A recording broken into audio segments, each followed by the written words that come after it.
What's up, y'all? Welcome back to Not Gon Lie. It's your boy Fritz. What's up, y'all? It's your boy Dapper Dan. Welcome to the latest and soon to be the greatest podcast. So let's to start off this episode, we gotta just as podcasters, we did a terrible job last week. As podcasters, as sports fans, as just bad people in general. Very disappointed in myself and very disappointed in this man as well. In my defense, he be doing the research, but regardless, I'm gonna take my 40 lashes. He gonna take his 40 lashes. But we dropped the ball. Yeah. So last week, the NCAA they approved athletes basically making money off their likeliness and their image and their name. We should have mentioned that as we've talked about it in the previous episode. So again, we apologize for that. But being that we brought it up now, how you feel? I feel good, man. I mean, let me read some stats just so everybody can be on the same page about the thing. But the organization's top governing board voted unanimously to allow college athletes to be compensated through the NCAA's 3 divisions, and student athletes must be treated similarly to non-athlete students, must be treated like employees of their respective universities, and there should be a clear distinction between college and professional opportunities. And in September, the thing that basically got the ball rolling was California becoming the first state to pass that rule where NCAA athletes can make money off their likeliness. So it's just an amazing thing. It's a big step forward. This is something that should have happened years ago, but as the saying goes, better late than never, So I feel really good about it. I'm gonna have to completely agree with you. Better late than never, definitely. However, shout out to the California governor. I actually watched the shop where apparently for real, he signed the bill on the shop. With LeBron and DeMar DeRozan all in the room. So shout out to him. And he's basically saying though there's been pushback against it, it's just something that needed to happen. And I completely agree because they're just putting in too much work. These are not regular kids. People like to treat them like they're just regular college students. Oh well, they're going to school for free, and that should be the minimum. To be honest, how much work they put in and how much harder they have to work than the average student, them going to school free should be the minimum. And on top of that, they're making... shit. Oh, you got the sneezes. What the fuck? What is that? No, my fault. I had to sneeze and I caught it. That's not coming out. Again. Anyway, anyway, where was I? I was so distracted by your sneeze. I was distracted too. Anything like that. But basically, in a nutshell, long time coming. Grateful that it's happened now. I'm actually interested to see. You said it affects all 3 levels, right? Yeah, it does. So I'm interested to see how that would affect Division 3. For me personally, I'm excited about it because I feel like this will get the ball rolling and bringing back the NCAA video games that EA Sports are making. The reason why they discontinued it in the first place is because of college students not making money off of a video game. You know what I mean? So the fact that people will be able to make money off their likeliness. It's just gonna be dope to have NCAA football again and NCAA basketball and stuff like that. Mm-hmm. That's a really big fan base that's been waiting on that, and I feel like this is gonna, allow that. Because them NCAA games was wavy. I'm not mad fun, bro. I'm just interested again, like I said when we talked about this prior, on how they're gonna end up, doing the payments. Especially when you make a video game, you pretty much got to put everybody in there. So I'm just interested to see how the pay gonna divvy up. But I guess we'll see when that. When that time comes. But it's just great that people are able to actually make a profit from themselves. Not just have the big NCAA big brother take all the money to them and keep it to themselves. And if an athlete decides to take a sponsorship or whatever, then they lose their scholarship. That shit don't make no sense. Exactly. So this is a great time, man. This is a great way to start the new decade that's coming up, and it's a really good thing.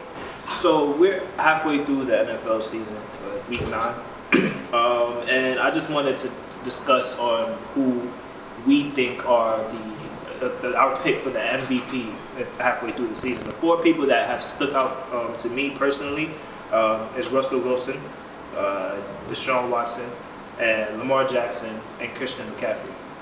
Just to compare the stats. Russell Wilson, he has 2,505 passing yards, 22 touchdowns to 1 interception and 3 rushing touchdowns. Deshaun Watson has 2,432 passing yards, 18 touchdowns, 5 interceptions, and 5 rushing touchdowns. And Lamar Jackson has 1,813 passing yards, 12 passing touchdowns, 5 ENTs, and 637 rushing yards, which leads the league in terms of like rushing quarterbacks. And then we have Christian McCaffrey, who's just dogging this season. He's first in rushing yards per game with 110, that's crazy. First in rushing touchdowns with 10, 13 overall, and he's on pace to have 2,488 scrimmage yards, which would be the second most in NFL history behind Chris Johnson, who had 2,509. So who do you think out of those 4 is the MVP? It's tough because that's a great lineup of 4 people. All those stats are pretty much off the charts. I'd say, I don't know if I could choose one per se, but I guess if I had to do my own little mini ranking, I'm just gonna go 4th. I'm gonna have to put Lamar, only because it's new, and statistically, I don't think he really matches up, touchdown thrown with like Deshaun or like Russell Wilson necessarily. But I feel like he's definitely when you're an MVP candidate, obviously you're the reason your team wins, pretty much, especially when it comes to football. So, I put Lamar at the bottom of the 4. Next, I'll probably go. It's a tough match switch up between Deshaun and Russell Wilson for me. So, I guess 3rd, I'll go Russell Wilson. 3rd, I'll go Russell Wilson. Just because, that might be personal bias, because I feel like Russell Wilson's kind of corny. But What does that have to do with football? it doesn't, but it's just like, can I put you over the show? I like the show. But anyway, he's been doing this thing extremely, like, we've all seen throughout the years since he was a rookie that, he's just like a game changer, the way what he can do with his legs, how this season he's just been like making the right play all the time. Like, I think he only has, one interception? One interception all season. That's crazy. And I mean, it's not like he's doing Tom Brady passes where he's just throwing 10 yards, 5 yards, screens. Like, he's throwing it down the field. He's making big plays on his feet, down the field with his arm. It's hard to really combat that. And then you can throw Deshaun Watson next. He's pretty much doing the same thing. But, it's just he's a little newer. So, like, when it comes to media, when the new guys show up and kind of start showing out, kind of just, like, bigs up your candidacy, I guess. Yeah. When they want, because people want to see a new face win awards, or at least be in contention for the awards. So with that being said, that's why Deshaun Watson gets my 2nd pick, because he's pretty much doing the same thing Russell Wilson has. He's throwing more interceptions, obviously, but Deshaun Watson, he's a big game guy, he's a big moment guy. He just always seems to make the right play at the right time. Every time I watch him play, he doesn't seem phased at all. He always seems poised, and like that's how I like to see the quarterback. And first, I personally have to put Christian McCaffrey because the position that the Carolina Panthers are in right now, whereas they're down Cam Newton, they're starting, I was going to say point guard, quarterback, and for them to still be doing pretty well with Kyle Allen, who's not doing terrible, don't get me wrong, the guy that's in there is doing a good job, but without Christian McCaffrey, I think this is a whole different record, a whole different team. Like, what he does on the plays he's able to make with his feet, like the way he's able to catch in the backfield, take it for so much yards after the catch, the way he can still average 110 yards from rushing. Yeah. Like, guys in the league don't do that no more. Like, you're not getting guys that's doing 100 yards in the ground every game anymore. It's a passing league. It's a passing league. So like now everybody's doing total yards like amassed instead of like it used to that just be like rushing. Like nobody cared about how much passes you caught, but he's doing both. And he's like you say, he's gonna end up being 2nd if he keeps his pace behind Chris Johnson, who I think ran for most of those yards, which is crazy to me, but you know what I'm saying? That's just, I can't put that behind, the quarterbacks. Even though you want to give it to a quarterback most of the time because that's the most difficult position on the field to play, he's just doing too much for that offense to win their games that he has to be first for me. I concur as far as like McCaffrey being like your number 1 pick. I think he's like my 1B. I honestly have Russell Wilson as the MVP currently because the fact that he's been so efficient and he has less talent than both those other, well, not Christian McCaffrey, but both the other quarterbacks in the conversation.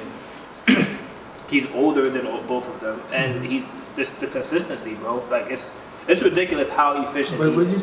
would you not put age as a boost to his how much easier it would be for him? But it's like he's always played like this. That's the thing. Like it's literally like it hasn't been any drop off. He came into the NFL. Well, he won a Super Bowl in a year or two. Yeah. And then they went to the next Super Bowl the year after that. Even after the Legion of Boom and just the whole Seahawks dynasty went downhill, he remained consistent and he's showing out. He's showing out. So I got Russell Wilson 1A and then Christian McCaffrey 1B. Definitely. I wouldn't. That's not a disrespectful lineup at all because you see he's one interception and we week 9 heading into week 9. That's crazy. The GOATs have like Aaron Rodgers and Tom Brady have more. Like I consider them the GOAT quarterbacks. So you know what I'm saying?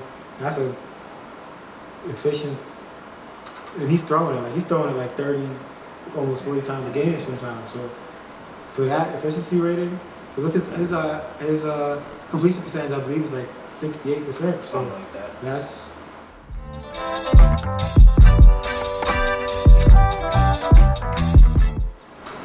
DeAndre Hopkins, Julio Jones, Odell Beckham. This is horrible because I'm such an OBJ fan. I know that's why I do it. The question at you. You threw me in a bunch. Yep. In a bind. I gotta cut Odell out of this one. Merely off the strength that as much of a big play guy as Odell is, he's also a little smaller than both of them. You know what I'm saying? It's a little easier to guard a guy that's smaller, keep up with him easier. But that doesn't take away from his greatness. But I gotta cut Odell. I'm a bench Hopkins, even though I think Hopkins has the best hands in the league, behind Larry Fitzgerald. But I think Hopkins has the best hands in the league. And then I have to start Julio, obviously, because I think Julio he has everything: the speed, the size, the strength. He's a big play guy. Like, you can't ask for more in a receiver. Like, that's all you really ask for. Which leads me to ask why the Atlanta Falcons suck so bad. Very bad. But that's not what we're talking about here. So that's my... I concur with that. The list, the lineup, right? Yeah, the lineup. Yeah, I feel like you can't go any other way if you watch football.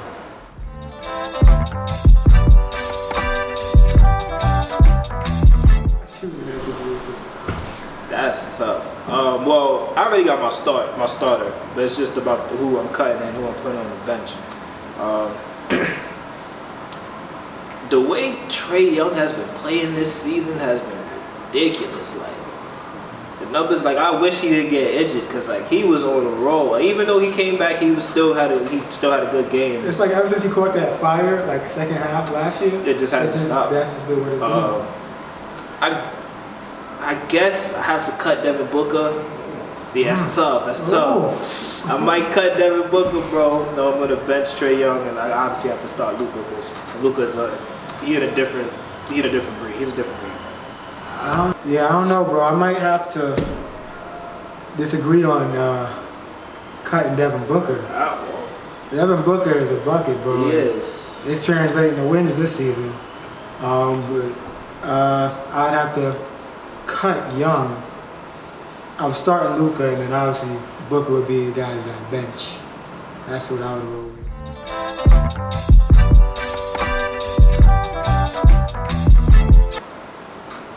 Well, I know who I'm cutting off rip. James Harden. I'm cutting James Harden off rip.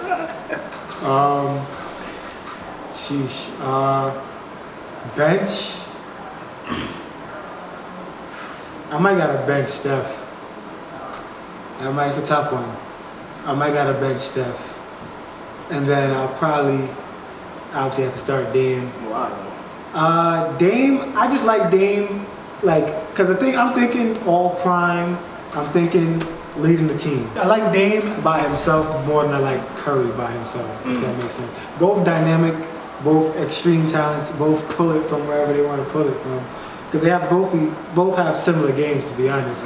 But I think Dame is just better, in my opinion, in the crunch time. Though Steph is a big shot hitter as well, Dame time is different. Dame time is different than Steph Curry time. You feel me? So that's why I got to put Dame over Steph in that regard. That's tough.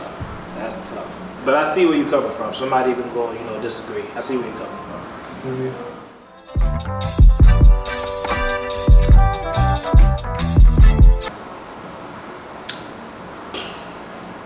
I guess I would have to cut Marshawn off the strength that Ezekiel and Saquon, they're like revolutionary running backs. Like the things that they're able to do in the field are like it's like Hall of Fame worthy shit. Like this is something like if they stay healthy, both of them are going to the Hall of Fame first ballot. Like 10 years doing the numbers that they're putting up. So you think Lynch is not first ballot? He is, but he wasn't as like he was a power runner. Like he had those like beast mode, you know what I'm saying? Like niggas just couldn't stop him. And both of these niggas have that power, but they're also mad and elusive. Like they'll really break your ankles, you know what I'm saying? Like I'm gonna be biased and bench Ezekiel Elliott because I would never start a Cowboy over a Giant. But I also think that that's justified if you compare both of their rookie years, you know. And considering the fact that Ezekiel had Dak compared to Saquon having Eli, like if Ezekiel and Saquon switch, maybe Saquon would probably put up even better numbers as a Cowboy. Saquon would be out. They probably be in the chip. You know what I mean? So I definitely would have to start Saquon. I feel like I'm gonna agree with that for the most part. I feel like it's between Saquon and Ezekiel. You can go either way, but like I said, I'm gonna join you in the bias and just start Saquon, bench Ezekiel. Fuck any Cowboy. The last one that I got. Facts, and we just lost.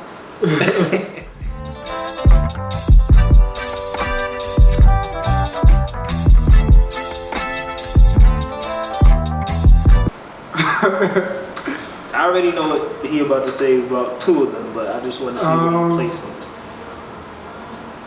So, alright, here's the thing. This is different for me because this depends on what we're talking here. Obviously, we're talking all prime. Overall game. And the impact that they've had so far in their careers to their respective teams. Alright, so, because it depends, because like, I want to not cut Jokic, but if we don't put Jokic on a squad with a team that he has currently, I don't know that he's as good. You know what I'm saying? He has Jamal Murray's a bucket. That's what I've been trying to tell you. But he's still nice in his own regard. He is. Because he's going to still put up them triple-double numbers. So, with that being said, I'm going to cut Cat. I'm going to bench Jokic, and I'm going to start Embiid. This goes against what we had, that debate we had before, but that's just me putting it in a different perspective than what it is currently. And why? And it's because of the whole if you was to take him off of the Nuggets argument? If you would put, I don't know what team, because we're talking about them in their prime and them as just overall talent. You know what I'm saying? Jokic's talent shines because he's with a bunch of guys that are knockdown shooters that are, you know what I'm saying, that will get the job done around him. Yeah, I don't know, what Jokic does if you don't have that. So, what our argument was based off what he's done because of what he has.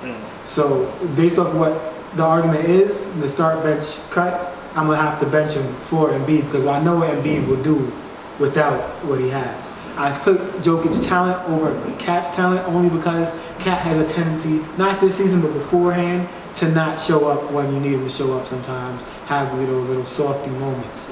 Jokic kind of puts up his numbers, he gonna stuff the stat sheet, that's what he does. So I disagree. I'm cutting Jokic. The Joker is nice, you know what I'm saying, he's gonna put up his numbers, but when you compare him to Karl Anthony Towns and Joel Embiid, I can't put him over them. Like Karl Anthony Towns he's a fucking 30 and 13 threat like every night, especially this season. And the argument that we've had is who was better between Joel Embiid and Jokic. I only think that the Joker, the only thing that he does better than Joel Embiid is pass. Like literally, that's the only thing he has over him. But I mean, playmaking is a big part. It's of basketball. It's a very big part of basketball, but like as far as comparing the two, them being both big men, like I feel like just Joel Embiid is way more dominant. You can give Joel Embiid the ball down the post and know he's gonna get you a bucket. Like I don't know. I'm putting Joel Embiid over. I mean, I hold playmaking to a high standard. Me too. So well, that's why when we had that debate, I was putting Jokic over because I'm just like, you know what I'm saying? Embiid, he's gonna do what he does for him. You know what I'm saying? He's gonna grab his rebounds, he's gonna grab his, you know, his couple blocks, he's gonna grab his points, obviously. But Jokic is like an all-around threat. Like Jokic may not be a stereotypical, like the typical, like he's not gonna really block shots like that. He gonna guard the rim, but more so than block the shot. But you know what I'm saying? I just value guys that just do it or do a little bit more than just score. You know what I'm saying? Because Jokic really sets up his team. No, he does. Embiid, you know, needs to be set up in a sense. You gotta put him on the block. You gotta give him his space. You know, make him have room to work. Jokic don't really need all that. I guess we put it like that, but I'm starting Joel, I'm benching Cat, and I'm cut Jokic.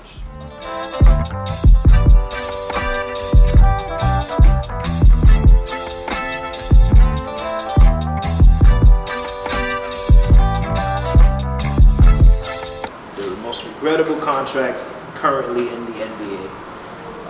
Four that stick out like a sore thumb to me is Chris Paul when he signed that 4-year, $160 million contract in 2018.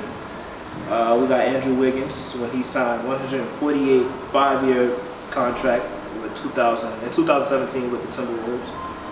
John Wall, 170 million, the max for 4 years. And Harrison Barnes, he got 85 million this year. And with honorable mention to Jaylen Brown. Brown. He just got an extension, 4 years, 115 million. Right. Who out of those, which ones do you feel are the most regrettable? The most regrettable has got to be at this point John Wall, in my opinion, because he hasn't even been there to like live out the contract, to like even play through the contract. Because who knows, he might have played to his potential had he been there, but he hasn't been there in what, 2 whole seasons? Almost. Basically. Yeah. So I'm saying, even when he did play last, I think he only played a few games before going out. So it's like, that has to be top 1 out of the 4 or 5 we named, just because of the fact that he just hasn't even been there.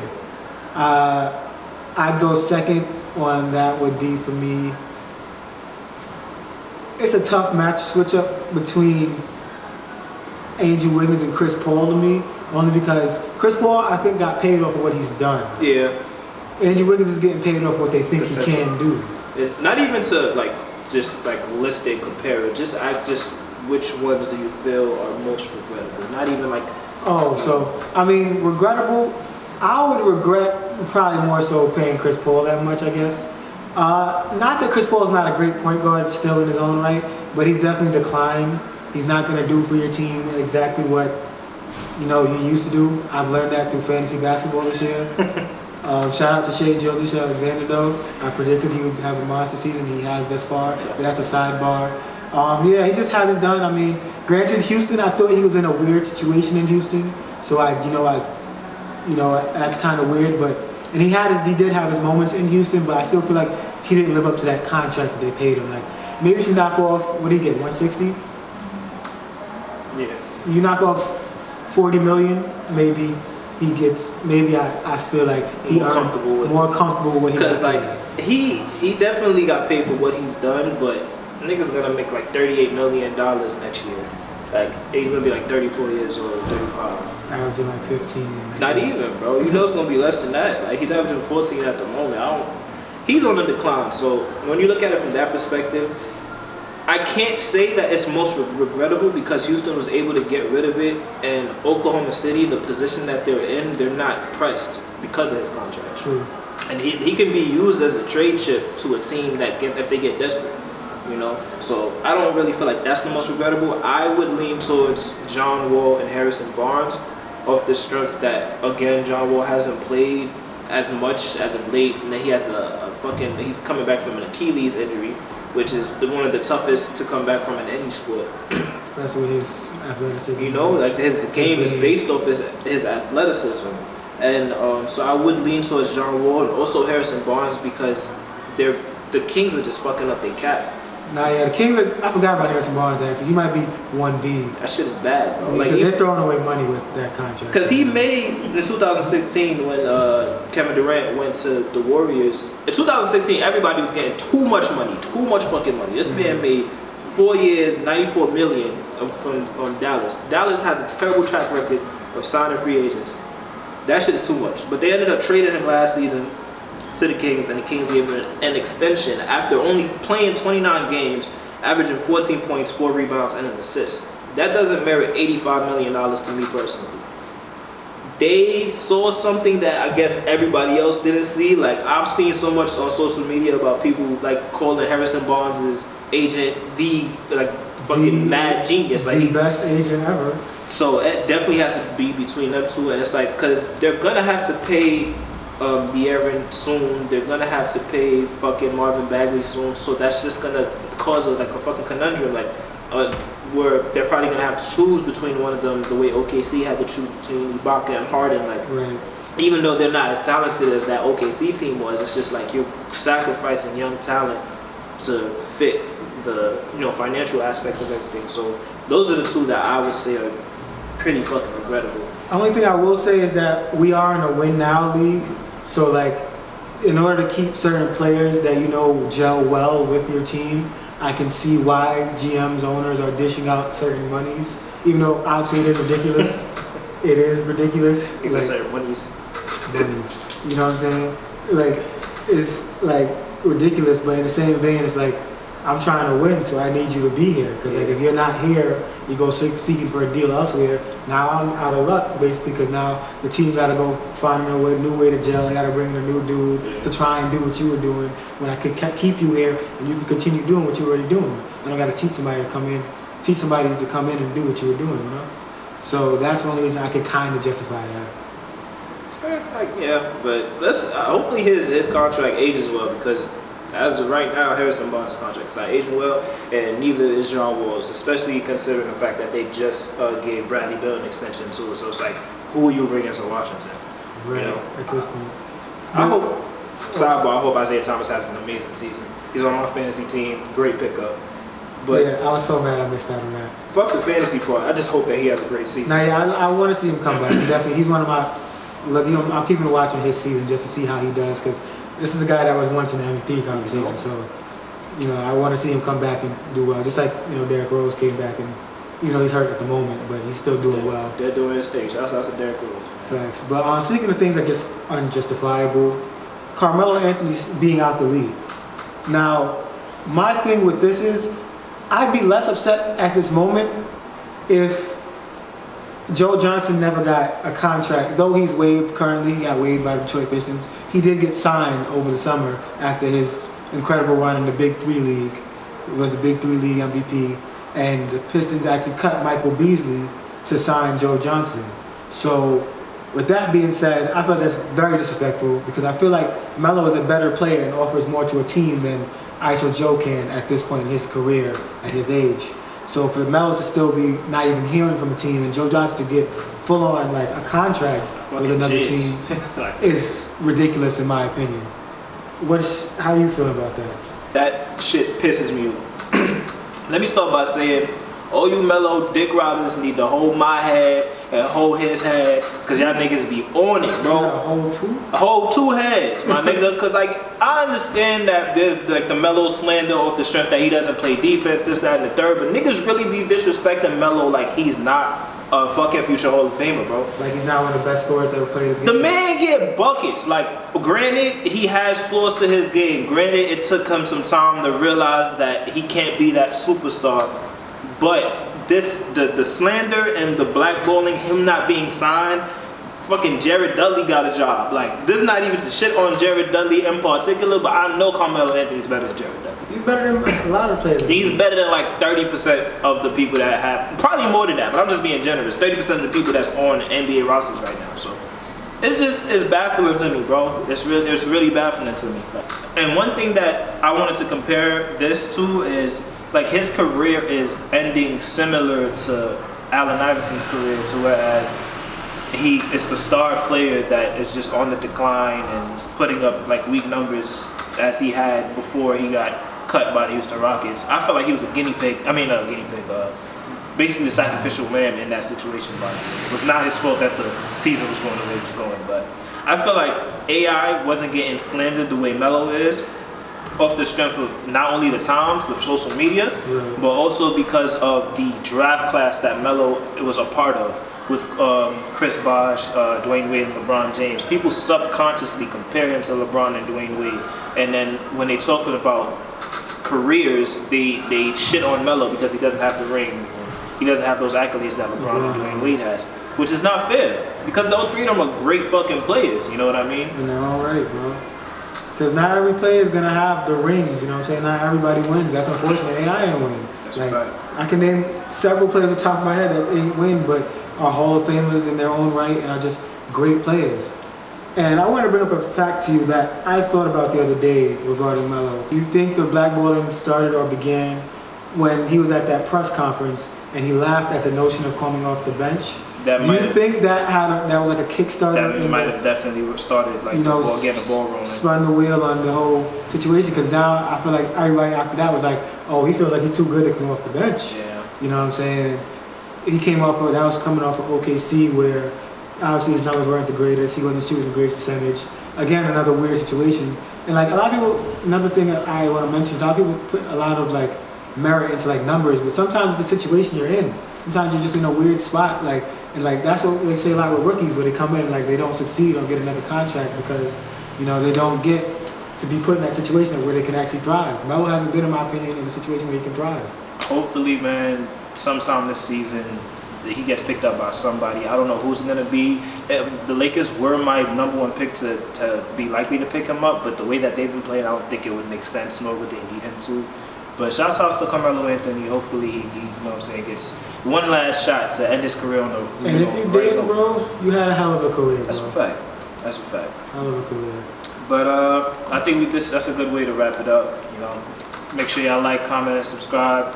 Once again, we appreciate all the love and all the support, and we'll see y'all next week.